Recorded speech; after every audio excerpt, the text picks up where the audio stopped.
ಈಗ ಕೋಳಿ ಅಂಕದ ಬಗ್ಗೆ ಚರ್ಚೆ ಆಗ್ತಾ ಇದೆ, ಶಾಸಕರ ಮೇಲೆ ಎಫ್ಐಆರ್ ಕೂಡ ಆಗಿದೆ, ನಿಮ್ಮ ಒಪಿನಿಯನ್? ನೋಡಿ, ಸರ್ಕಾರದ ಬಗ್ಗೆ ತೀರ್ಮಾನ ತಗೊಳ್ಬೇಕು.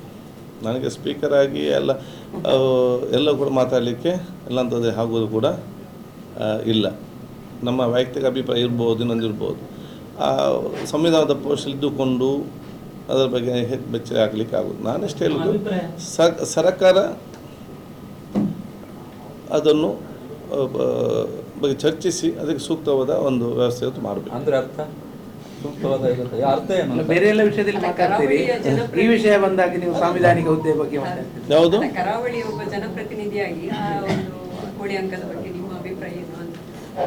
ನಾನು ಹೇಳಿದ್ದೇನಲ್ಲ, ಈಗ ನಾನು ಈ ಕರ್ನಾಟಕ ರಾಜ್ಯ ವಿಧಾನಸಭೆ ಸಭಾಧ್ಯಕ್ಷ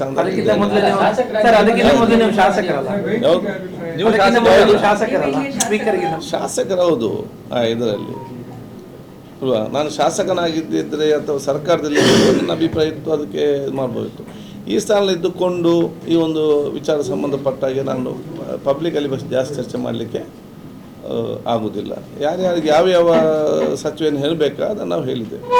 ಅಂದರೆ ಗೌರ್ಮೆಂಟ್ ನಿರ್ಧಾರ ತಗೋಬೇಕು ಅಂತಂದರೆ ಏನು ಅರ್ಥ ಏನಂದರೆ ಒಂದು ಅದ್ರ ಅಲೋ ಮಾಡುವಂಥದ್ದು ಅಂತ ಅವ್ರ ಡಿಸಿಷನ್ ತಗೋಬೇಕಂತನ ಅಲ್ಲ, ಏನು ನಿಮ್ಮ ಅರ್ಥ ಏನಂತ ನೀವು? ಅದನ್ನೇನಿರಲ್ಲ, ಸಕಾರಾತ್ಮಕವಾದ ನಿಲುವು ಇರಬೇಕು. ಸಕಾರಾತ್ಮಕ ಯಾವ ರೀತಿಯಿಂದ? ಯಾವುದೊಂದು ರೀತಿಯಿಂದ ಇರಲಿ. ಅಂದರೆ ಕೊಡದೇ ಇರ್ಬೋದು, ಅಲೋ ಮಾಡ್ಬೋದು, ಅವ್ರಿಗೆ ಬಿಟ್ಟದಂತನ? ಯಾವುದು?